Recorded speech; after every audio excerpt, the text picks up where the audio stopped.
నిజంగా చెప్తాను, హృదయానికి హత్తుకుపోయిన క్యారెక్టర్ ధనుష్. అంటే ఈ క్యారెక్టర్కి ధనుష్ తప్ప ఇంకెవరు లేరని, ఇంకెవరు చెయ్యలేరు. ష్యూర్ ఇంకొక హీరో లేడు. అంత పెర్ఫార్మ్ ఇచ్చి హీరో ఇమేజ్ ఉండి, స్టార్ ఇమేజ్ ఉండి, అన్ని రకాల కాంబినేషన్లో ఉండి చేసే మనిషి అంటే the one and only star in India is Dhanush. ధనుష్ని మైండ్లో పెట్టుకుని ఈ క్యారెక్టర్ డిజైన్ చేసావా శేఖర్?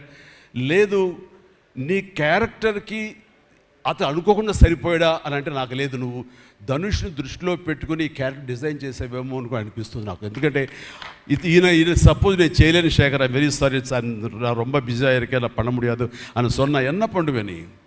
ఎవరున్నారు చేయడానికి?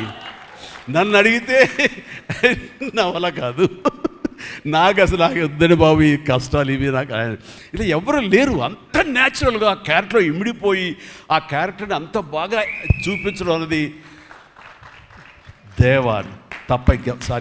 ధనుష్ తప్ప ఇంకెవరు లేరు.